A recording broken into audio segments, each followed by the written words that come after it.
Hello students, आज हम next topic study कर रहे हैं diffraction of light at a single slit. Students, बहुत ही इजी टॉपिक है। आपने इसको अच्छे से प्रैक्टिस करना है और आपको ये समझ में आ जाएगा।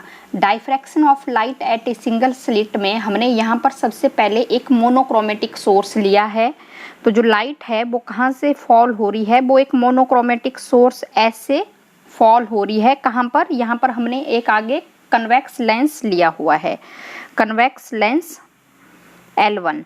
तो यहाँ पर जब लाइट सोर्स से यहाँ पर फॉल हो रही है, क्योंकि सोर्स हमने कैसा लिया है, मोनोक्रोमेटिक सोर्स। और मोनोक्रोमेटिक सोर्स क्या होता है? ये source of light which emit wave of one wavelength is known as monochromatic sources. तो ये हमारे पास एक मोनोक्रोमेटिक सोर्स है। तो यहाँ से जो भी लाइट यहाँ से एमिट होगी वो कैसी होगी? मोनोक्रोमेटिक होगी, सिंगल वेवलेंथ वाली लाइट। तो जब लाइट यहाँ से मोनोक्रोमेटिक सोर्स से निकलकर लेंस L1 पर फॉल कर रही है, तो आफ्टर रिफ्रैक्शन के बाद यहाँ से लेंस L1 से जो लाइट रेज है वो पैरेलल में आगे पास होगी। पैरेलल, ठीक है, पैरेलल रे of light, refracted light lens L1 ये कैसी हो जाएगी? पैरेलल हो जाएगी। और फिर उसके बाद आपने बताना है कि जब ये पैरेलल में प्रोपेगेट हो रही है तो जो रिफ्रैक्टेड जो लाइट होगी लेंस L1 से जो प्रोपेगेट होगी वो एक प्लेन वेव फ्रंट की फॉर्म में प्रोपेगेट होगी। ये W' ये क्या है? हमने लिया हुआ है एक प्लेन वेव फ्रंट। अब और प्लेन वेव फ्रंट यहाँ पर आप देख रहे हैं। और उसके बाद यहाँ पर हमने एक स्लिट लिया हुआ है AB। ये एक स्लिट है AB जिसकी जो विड्थ है वो D लिया हुआ है। तो यहाँ से जो प्लेन वेव फ्रंट है वो कहाँ पर फॉल करेगी? स्लिट ये B के ऊपर फॉल करेगी। क्योंकि अब मैं इसको आपको थोड़ा मैं रफली आपको बता रही हूँ कि कैसे हमने किया है ये। तो स्टूडेंट्स, यहाँ पर हमने एक मोनोक्रोमेटिक सोर्स लिया हुआ है, क्रोमेटिक सोर्स लिया है। तो जो लाइट जो एमिट करेगा सोर्स वो एक सिंगल वेवलेंथ वाली लाइट होगी। तो इसके आगे हमने एक कन्वेक्स लेंस यहाँ पर लिया हुआ है। This is your lens L1। तो यहाँ पर जो लेंस L1 है, जब इसके ऊपर जो रे ऑफ लाइट यहाँ पर फॉल करेगी तो after refraction through lens L1 से रिफ्रैक्शन के बाद जो रे ऑफ लाइट होगी वो पैरेलल आगे ऐसे। क्योंकि अब आपको पता है कि सोर्स है, जब सोर्स है यहाँ पर तो इस तरह के स्फेरिकल वेव फ्रंट्स एमिट करता है सोर्स, ठीक है। जैसे ही ये कन्वेक्स लेंस से होकर फॉल करेगी, यहाँ से जब पास होगी यही जो रे ऑफ लाइट है तो वो पैरेलल में कन्वर्ट हो जाएगी। अब जो सोर्स है, जैसे सोर्स अगर ज़्यादा डिस्टेंस पर लाई कर रहा है तो जो आपके पास जो वेव फ्रंट होता है वो स्फेरिकल वेव फ्रंट आपको दूर से ऐसा प्लेन की तरह बनता हुआ दिखाई पड़ता है। क्योंकि ये मैंने आपको पहले भी बताया है वेव फ्रंट के केस में कि जब सोर्स बहुत ज़्यादा दूर होगा तो आगे जो बनने वाला जो वेव फ्रंट होगा वो आपको प्लेन वेव फ्रंट दिखाई पड़ेगा। तो यहाँ पर जो रे ऑफ लाइट होगी वो in the form of plane wavefront क्या होगी? वो प्रोपेगेट होगी। तो उसके आगे ये एक प्लेन वेव फ्रंट की आपको दिख रहा है। यहाँ पर हमने एक स्लिट लेना है, ये एक स्लिट है AB, स्लिट AB यहाँ पर हमने लिया है। ये हमारे W' ये हमारे पास स्टूडेंट्स क्या है? एक प्लेन वेव फ्रंट है जो सोर्स ही क्या कर रहा है? एमिट कर रहा है।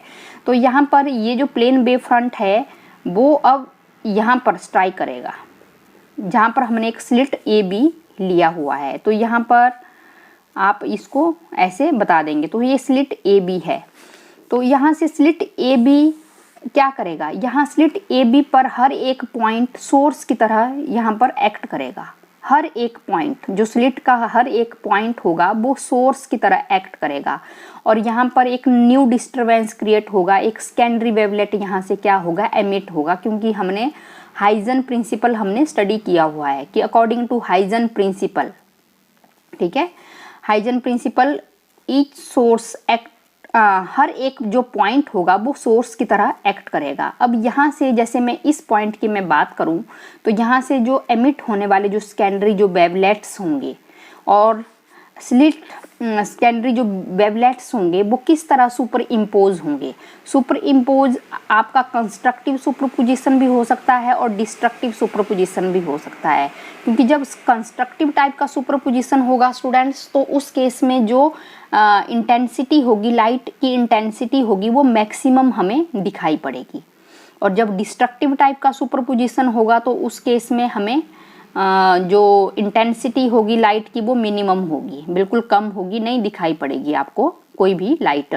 तो इंटरफेरेंस के केस में हमने क्या स्टडी किया था, जहां हमने Young's double slit experiment study किया था कि स्क्रीन पर जो बनने वाली जो फ्रिंजेस थी वो डार्क फ्रिंजेस थी और वो ब्राइट फ्रिंजेस थी। लेकिन यहाँ पर डायफ्रैक्शन के केस में हम क्या लेंगे, अगर मैक्सिमम जो लाइट होगी तो उसको हम सेंट्रल मैक्सिमम लिखेंगे, और फिर उसके बाद हमने देखना है कि यहाँ पर हमने एक स्क्रीन यहाँ पर लिया हुआ है, ये स्क्रीन है जिस स्लिट से इसका जो डिस्टेंस है ये डी है, डी पर एक स्क्रीन यहाँ पर लाई कर रहा है। तो सबसे पहले यहाँ से जो पैरेलल रेज ऑफ लाइट जो आ रही हैं, और यहाँ से ये जो स्लिट ए बी है यहाँ पर भी हमने आगे एक और कन्वेक्स लेंस हमने यहाँ पर लिया हुआ है, लेंस L2, क्योंकि जो पैरेलल रेज ऑफ लाइट जो यहाँ पर L2 के ऊपर फॉल करेगी तो आफ्टर रिफ्रैक्शन, क्योंकि जो रे ऑफ लाइट है वो कहाँ पर फोकस करेगी, वो एक स्क्रीन के ऊपर फोकस करेगी। तो इसके लिए हमने क्या लिया है, यहाँ पर भी कन्वेक्स लेंस L2 लिया है, क्योंकि जो रे ऑफ लाइट कहाँ से आ रही है, जो सोर्स से आ रही है, वो कन्वेक्स लेंस के फोकस पॉइंट, जो फोकस पॉइंट है कन्वेक्स लेंस का, वहाँ पर वो रे ऑफ लाइट क्या हो जाएगी, फोकस हो जाएगी, और यही हमारा स्क्रीन पर, ये स्क्रीन पर यहाँ पर जो रे ऑफ लाइट होगी वो क्या हो जाएगी, फोकस हो जाएगी एक पॉइंट पर। तो यहाँ पर हमने देखना है कि जो लाइट जो इंटेंसिटी होगी वो क्या होगी, ज़्यादा होगी कि कम होगी। तो ये हमारे पास एक इस तरह का एक डायग्राम बनने वाला है। तो आप इस डायग्राम को सबसे पहले समझेंगे कि एक मोनोक्रोमेटिक सोर्स हमने लिया हुआ है, और सोर्स से जो लाइट है वो कन्वेक्स लेंस L1 के ऊपर फॉल कर रही है। तो कन्वेक्स लेंस क्या करेगा, उस रेज ऑफ लाइट को पैरेलल में प्रोपेगेट करेगा।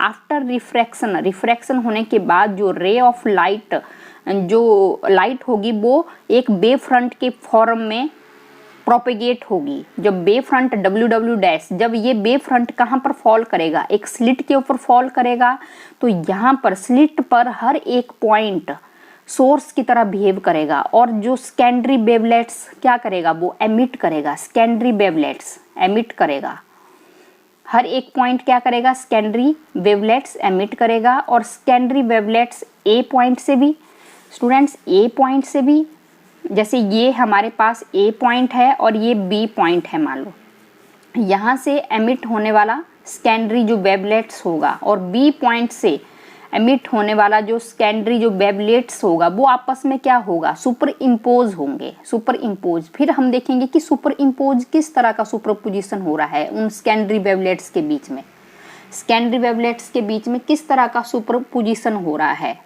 ठीक है। तो जब, क्योंकि जो इंटरफेरेंस का केस था वहाँ पर भी वेव्स क्या कर रही थी, सुपर इम्पोज कर रही थी, या तो डिस्ट्रक्टिव सुपर इम्पोजिशन हो रहा था या तो कंस्ट्रक्टिव सुपरपोजिशन हो रहा था। अब यहाँ पर क्या है, यहाँ पर सेकेंडरी वेवलेट्स, डायफ्रैक्शन के केस में सुपरपोजिशन किसके बीच में होगा, सेकेंडरी वेवलेट्स के बीच में क्या होगा, सुपरपोजिशन होगा, कि कंस्ट्रक्टिव हो रहा है कि डिस्ट्रक्टिव हो रहा है सुपरपोजिशन। तो यहाँ से वेवलेट्स एमिट होंगी।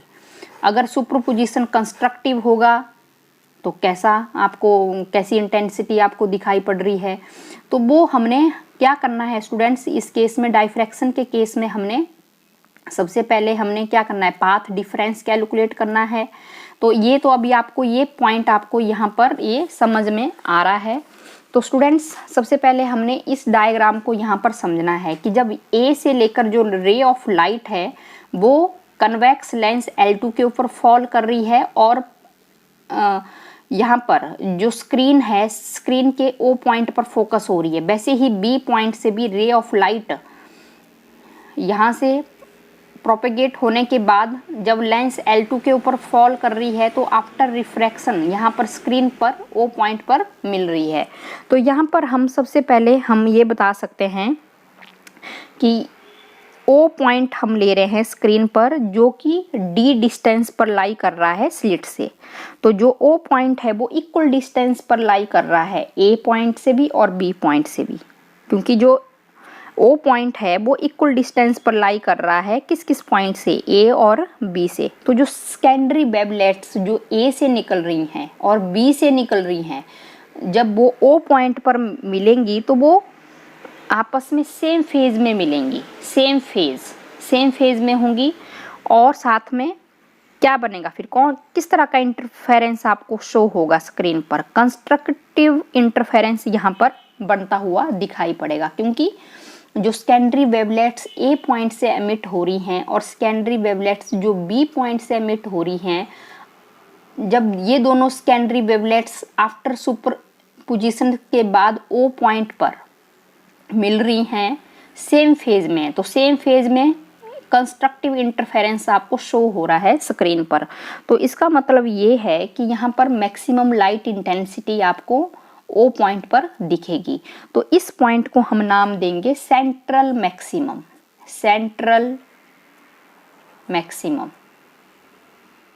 क्योंकि पाथ डिफरेंस क्या है, 0 है, सेम डिस्टेंस कवर कर रही हैं दोनों वेव्स, A से लेकर O तक और B से लेकर O तक। तो जो अकॉर्डिंग टू हाइजन प्रिंसिपल हर एक पॉइंट यहाँ पर सोर्स की तरह क्या करेगा, एक्ट करेगा, और सेकेंडरी वेवलेट्स यहाँ पर क्या करेगा, एमिट करेगा। अब जो A पॉइंट से एमिट होने वाला जो सेकेंडरी, यहाँ पर एक सोर्स है, A पॉइंट से एमिट होने वाली जो सेकेंडरी वेवलेट्स हैं और B पॉइंट से एमिट होने वाली जो सेकेंडरी वेवलेट्स हैं, वो जब O पॉइंट पर मिल रही हैं तो वो सेम फेज में मिल रही हैं। जब सेम फेज होगा तो कंस्ट्रक्टिव इंटरफेरेंस होगा और मैक्सिमम लाइट इंटेंसिटी यहाँ पर हमें शो होगी।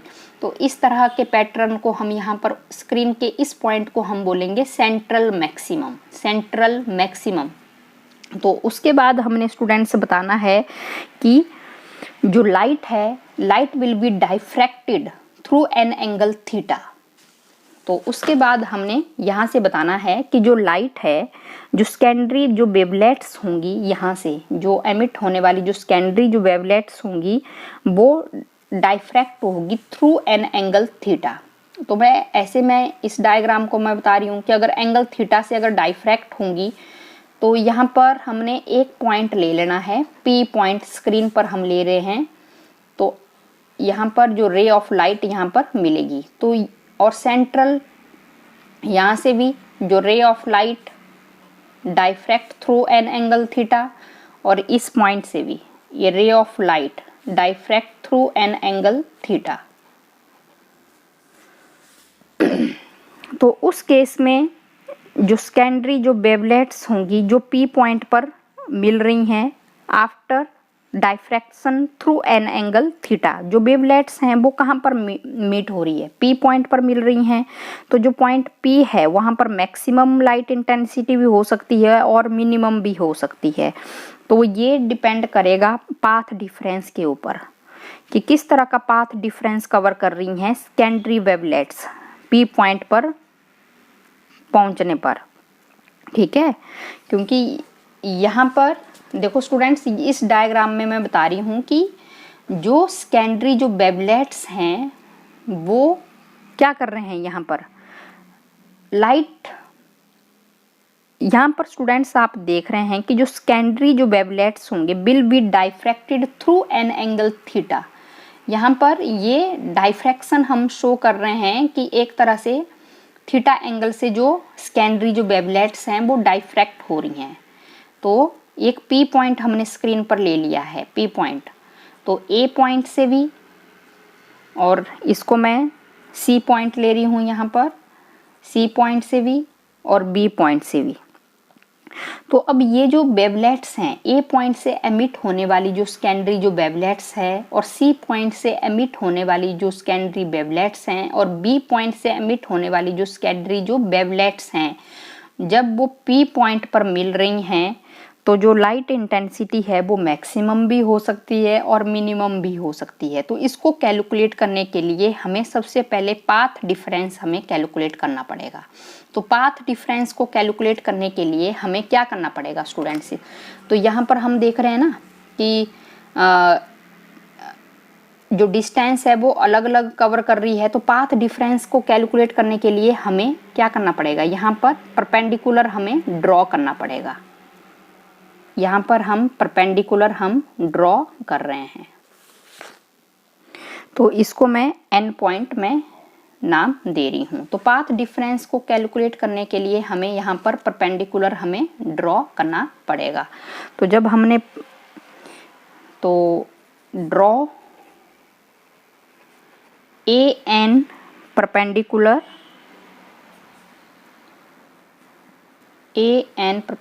ऑन बी पी, ये बी पी। तो from triangle B A N, तो ट्राइंगल बी ए एन आप ले लेंगे। यहाँ पर ये एंगल स्टूडेंट्स थीटा होगा। तो साइन थीटा हम निकाल देंगे। साइन थीटा क्या होगा? Perpendicular upon hypotenuse, B N upon A B. और यहाँ से हमारे पास जो बी एन है वो A B sine of theta, और बी एन ए बी कितना होगा? D sine of theta. तो यहाँ पर ये हमने ए बी कितना लिया है? डी लिया है। डी ये विड्थ ली है हमने स्लिट की, ए बी की जो विड्थ है वो डी लिया हुआ है। तो ये हमारे पास पाथ डिफरेंस आ रहा है। क्योंकि पाथ डिफरेंस हमें इसलिए कैलकुलेट करना पड़ेगा क्योंकि यहाँ पर हमने लाइट की इंटेंसिटी को कैलकुलेट करना है कि यहाँ पर जो सुपर पोजीशन जो हो रहा है वो कंस्ट्रक्टिव हो रहा है कि डिस्ट्रक्टिव हो रहा है, कि पी पॉइंट पर जो लाइट इंटेंसिटी है वो मैक्सिमम है या कि मिनिमम है। तो उसके लिए उसको कैलकुलेट करने के लिए ही हमें क्या करना पड़ेगा? परपेंडिकुलर ड्रॉ करना पड़ेगा। क्योंकि यहाँ पर आप देख रहे हैं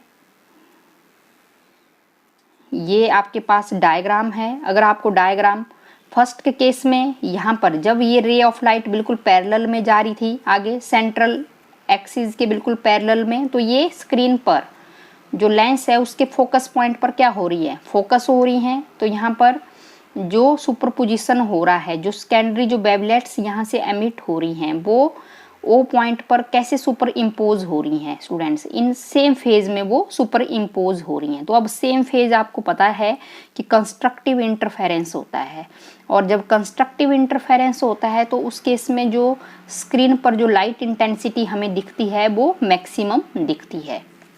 तो उसके बाद हमने यही किया कि अब जो लाइट है वो डाइफ्रैक्ट हो रही है थ्रू एन एंगल थीटा।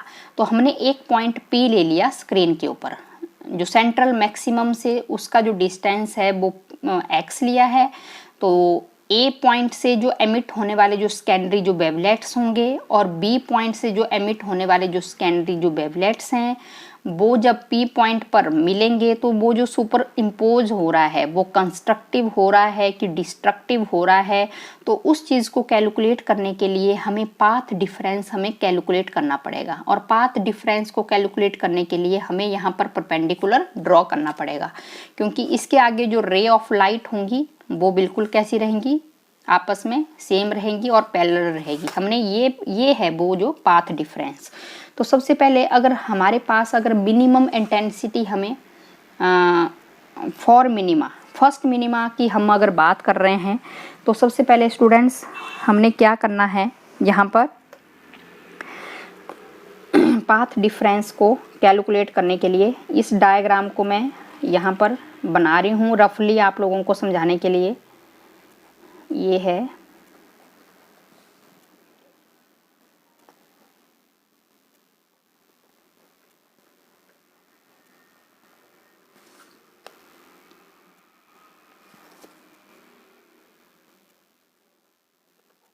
ये ए पॉइंट है और ये बी पॉइंट है, और यहाँ से हमने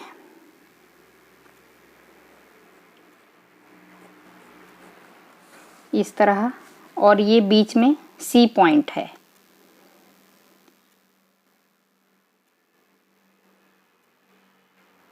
और आगे P पॉइंट है।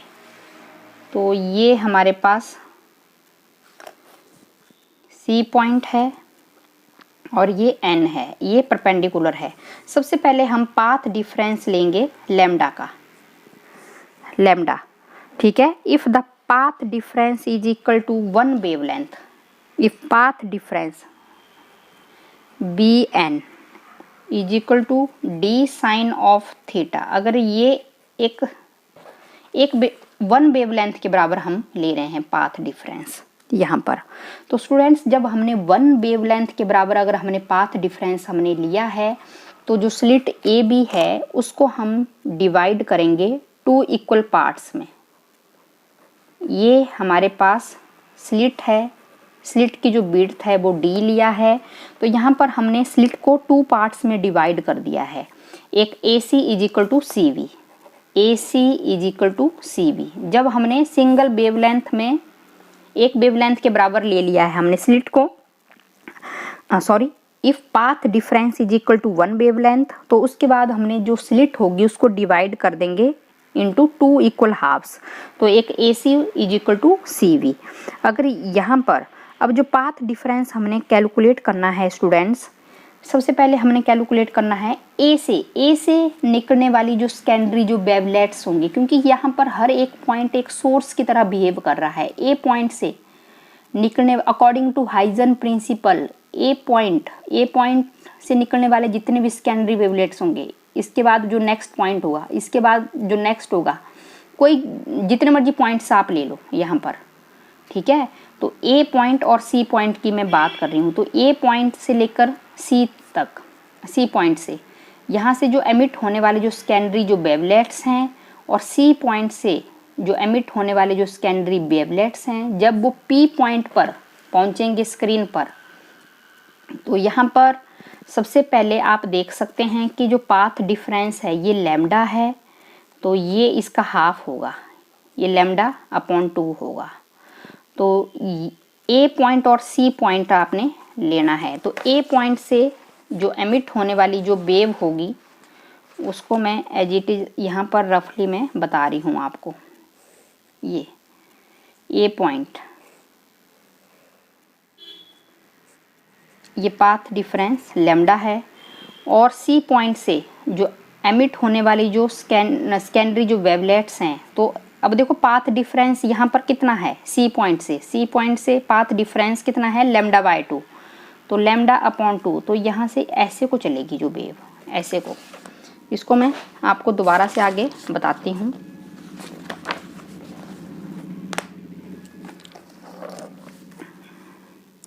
ये स्टूडेंट्स, ये हमारे पास मान लो ए पॉइंट है और ये बी पॉइंट है और ये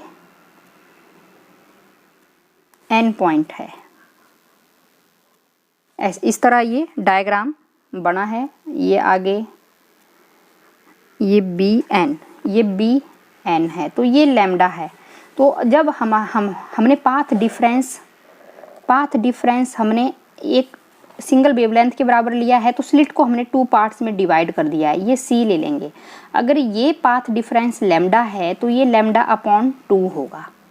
तो ए पॉइंट से निकलने वाली जो सेकेंडरी जो वेवलेट्स होंगी, ठीक है, और जब वो पी पॉइंट पर पहुंच रही हैं, इसको मैं ऐसे ले रही हूँ, और जैसे ए पॉइंट से निकलने वाली जो सेकेंडरी जो वेवलेट्स हैं और सी पॉइंट से जो निकलने वाली जो वेवलेंथ से सी कितने का पाथ डिफरेंस आ रहा है, लैम्डा बाय 2, तो वो आफ्टर लैम्डा बाय 2 चलेगी, यहाँ से चलेगी।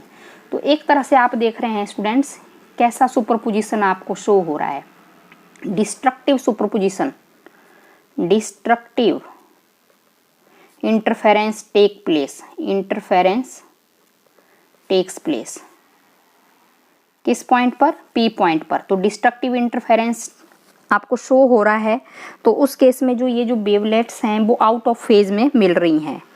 तो इसका मतलब ये हुआ कि डिस्ट्रक्टिव इंटरफेरेंस शो हो रहा है, तो जो पी पॉइंट पर जो मिलने वाली जो इंटेंसिटी होगी वो मिनिमम होगी डिस्ट्रक्टिव के केस में। अब सी और बी का देख लो, सी और बी। अब सी पॉइंट से निकलने वाले जो जितने भी सेकेंडरी जो वेवलेट्स होंगे जो पी पॉइंट पर मिल रहे हैं, और बी पॉइंट से जो बी और एन, बी यहाँ पर बी पॉइंट से जो निकलने वाले जो सेकेंडरी जो वेवलेट्स होंगे जो पी पॉइंट पर पहुँच रहे हैं, दोनों के बीच में path difference lambda minus lambda by 2 कितना आएगा, 2 lambda minus lambda by 2 lambda by 2। तो again path difference lambda upon 2 आ रहा है। तो अगेन वही ये लैम्डा आफ्टर लैम्डा बाय 2 जो भी वेव आएगी ये आएगी आफ्टर लैम्डा बाय 2। तो एक तरह से डिस्ट्रक्टिव सुपरपोजिशन बन रहा है। तो ये मिनिमा की कंडीशन होगी। तो ये यहाँ पर जो पाथ डिफरेंस होगा डी साइन थीटा 1 मैं ले रही हूँ, ठीक है, फर्स्ट मिनिमा के लिए मैं ले रही हूँ लैम्डा। तो यहाँ से साइन ऑफ थीटा 1 की वैल्यू क्या आएगी, लैम्डा अपॉन डी आएगी। सिमिलरली अगर मैं सेकंड मिनिमा की बात करूँ, ये तो फर्स्ट मिनिमा हो गया हमारे पास, अब मैं सेकंड मिनिमा की बात करती हूँ। तो उस केस में क्या होगा students, D sine theta 2 is equal to 2 lambda, क्योंकि अब पाथ डिफरेंस मैंने क्या लेना है, 2 लैम्डा लूँगी। अब मैं आपके पास में दोबारा से डायग्राम यहाँ पर बना रही हूँ, ये मैं डायग्राम बना रही हूँ अगेन यहाँ पर इस तरह, ये ए बी है और ये हमारे पास ये एन है। अब ये जो पाथ डिफरेंस है ये 2 लैम्डा ले लिया है हमने, 2 लैम्डा। जब हमने 2 लैम्डा पाथ डिफरेंस लिया है तो स्लिट को हमने स्टूडेंट्स 4 पार्ट्स में डिवाइड करना है। स्लिट को हमने 4 पार्ट्स में डिवाइड करेंगे। ये तो बीच वाला पार्ट रहेगा, ये सी पार्ट रहेगा यहाँ पर। तो 4 पार्ट में डिवाइड करेंगे आप।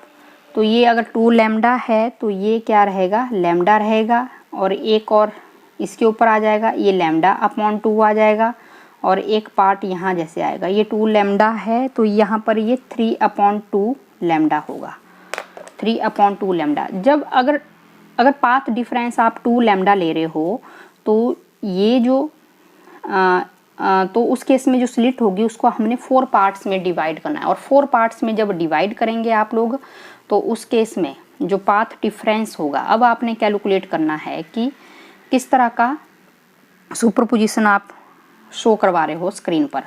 तो देखो अब ए पॉइंट से जो एमिट होने वाली जो सेकेंडरी वेवलेट्स होंगी ए और ई पॉइंट, इसको मैं ई ले रही हूँ।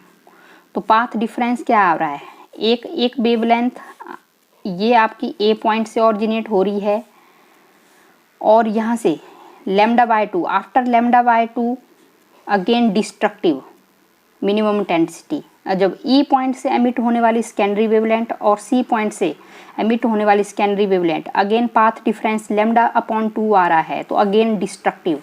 नेक्स्ट सी पॉइंट ले लो और ये डी पॉइंट ले लो। सी पॉइंट से एमिट होने वाली सेकेंडरी वेवलेट्स और डी पॉइंट से एमिट होने वाली secondary wavelets, again path difference lambda upon 2 आएगा, माइनस करके देख लीजिए आप, ठीक है। तो जब आप माइनस करके देखेंगे तो उस केस में again path difference lambda upon 2 आ रहा है। जब भी पाथ डिफरेंस लैम्डा अपॉन 2 आएगा तो डिस्ट्रक्टिव सुपरपोजिशन होगा, और स्क्रीन पर जो मिलने वाली जो इंटेंसिटी होगी वो क्या रहेगी, मिनिमम रहेगी, 2 लैम्डा अपॉन डी। तो आपने ये लिख देना है, और साइन थीटा, और इसको आप ऐसे लिख लेंगे, और इसको आप थीटा 2 भी लिख सकते हैं, 2 लैम्डा अपॉन डी। अगर आप जनरल केस करेंगे D sine of theta M, तो उस केस में ये एम लैम्डा आ जाएगा, और sine of theta M is equal to M lambda upon D, M lambda upon D. तो ये हमारे पास, इसको मैं थीटा एम लिख सकती हूँ, एम लैम्डा अपॉन डी, और एम क्या रहेगा, एम हमारे पास 1 2 3 सो ऑन, क्योंकि यहाँ पर अगर थीटा 1 आ जाएगा तो लैम्डा अपॉन डी आ जाएगा, 2 लैम्डा अपॉन डी आ जाएगा, 3 लैम्डा अपॉन डी आ जाएगा। ये first minima, second minima, third minima, fourth minima, ये वाली कंडीशंस आएंगी मिनिमम के केस में। जब पी पॉइंट पर जो मिलने वाली जो लाइट इंटेंसिटी होगी वो कैसी होगी, मिनिमा होगी, क्योंकि डिस्ट्रक्टिव सुपरपोजिशन हो रहा है सेकेंडरी वेवलेट्स के बीच में। अब सेकेंडरी मैक्सिमा के केस में क्या होगा स्टूडेंट्स, सेकेंडरी मैक्सिमा के केस में हमने क्या लेना है कि जो पाथ जो डिफरेंस होगा d साइन थीटा m, अब मैं इसको डायरेक्ट कर रही हूँ तो वो हमारे पास ये आ जाएगा m plus 1/2 lambda, odd multiple of half of wavelength, odd multiple, ठीक है। bn is equal to d sine of theta is an odd multiple of half of wavelength, then the constructive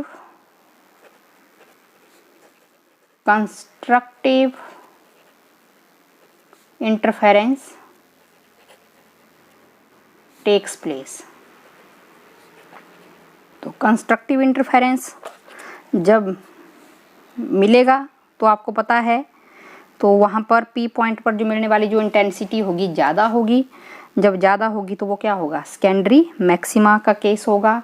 तो यहाँ पर साइन थीटा m की जगह हम क्या लिख देंगे, m plus 1/2 lambda upon d, और इसको जनरल हम साइन थीटा m को हम थीटा m से रिप्लेस कर देंगे और थीटा m की जगह m plus 1/2 lambda upon D. तो m की वैल्यू यहाँ पर हम पुट कर देंगे, अगेन यहाँ m की वैल्यू 1 2 3 सो ऑन। तो यहाँ पर जो वैल्यूज़ हमारे पास आने वाली होंगी, थीटा m की जो वैल्यूज़ आने वाली होंगी वो आ जाएगी 3/2 लैम्डा और 5/2, हाँ ऐसे करके आ जाएगी, और 7/2 लैम्डा अपॉन डी। तो ये हमारे पास कंस्ट्रक्टिव सुपरपोजिशंस में वैल्यूज आएंगी। 3/2 हाफ ऑड मल्टीपल में आ रही हैं, odd multiple of half of wavelength. तो कंस्ट्रक्टिव सुपरपोजिशन यहाँ पर मिलेगा। और कंडीशन फॉर मिनिममा के लिए क्या रहेगा, जो पाथ डिफरेंस होगा between two waves should be m lambda, lambda 2 lambda 3 lambda 4 lambda ऐसे करके। तो यहाँ पर 3/2 लैम्डा अपॉन डी, यहाँ पर भी आप कैलकुलेट कर सकते हैं। जब आपने पाथ डिफरेंस कितना लिया है स्टूडेंट्स, 3/2 लैम्डा लिया है 3/2 लिया है, तो उस केस में भी हमने स्लिट को अब हमने 3 पार्ट्स में हमने डिवाइड करना है। जैसे ये d है तो यहाँ पर ये d/3 आ जाएगा, नेक्स्ट d/3 आ जाएगा और नेक्स्ट d/3। 3 पार्ट्स में हमने स्लिट्स को डिवाइड करना है। तो ये हमारे पास लैम्डा आ जाएगा और ये हमारे पास ये लैम्डा आ जाएगा, तो ये लैम्डा/2 आ जाएगा। तो फिर हमने पाथ डिफरेंस हमने कैलकुलेट करना है। तो यहाँ तक आपको समझ में आ गया है। फिर हम विड्थ ऑफ सेंट्रल मैक्सिमम हम कैलकुलेट करेंगे।